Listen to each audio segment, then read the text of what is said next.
j'avais prévu de vous lire un livre, et hier je suis allée vous chercher le livre à la bibliothèque de Pessac.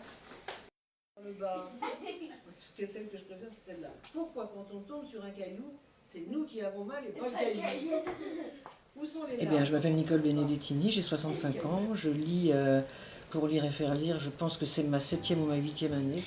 Monique Bernès, je suis lectrice de Lire et faire lire depuis 2006. Je fais la lecture aux tout petits.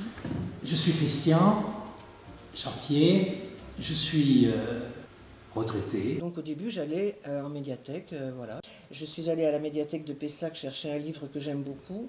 Et la bibliothécaire m'a parlé de ce livre, donc je l'ai emprunté, je l'ai lu et ça m'a tellement plu que j'ai décidé de le relire ce matin. Je porte plusieurs livres, voilà, des livres pour les tout petits avec des images et puis des livres avec des histoires. Alors les enfants m'apportent beaucoup parce qu'ils ont une curiosité, une avidité de voir des livres, de voir des images, d'entendre des choses, de toucher même du papier. Tous les sens sont en éveil.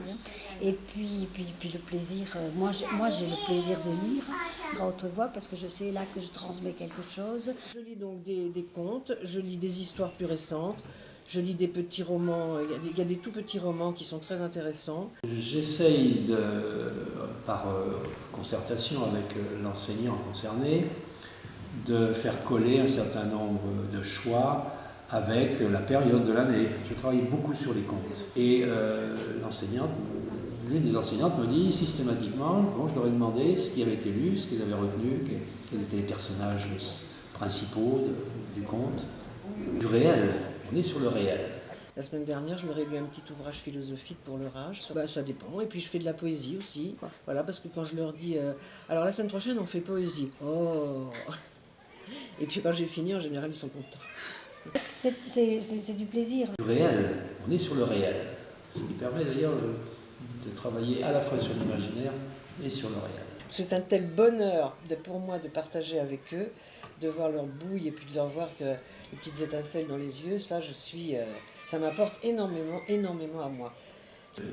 Et bien sûr que la Ligue de l'enseignement, là, elle répond tout à fait avec ses objectifs, ses finalités d'abord, grands objectifs. Ça correspond à ce que j'ai envie de faire et de vivre. Enfin, moi je trouve que c'est un dispositif génial. Nous partageons effectivement ces valeurs-là d'éducation populaire entre la Ligue de l'enseignement et l'association. Moi, ce que ça m'apporte, c'est bien sûr ma cerise sur le gâteau de la semaine. 2 fois par semaine, je vais avec plaisir dans les écoles. On peut aider, il faut continuer.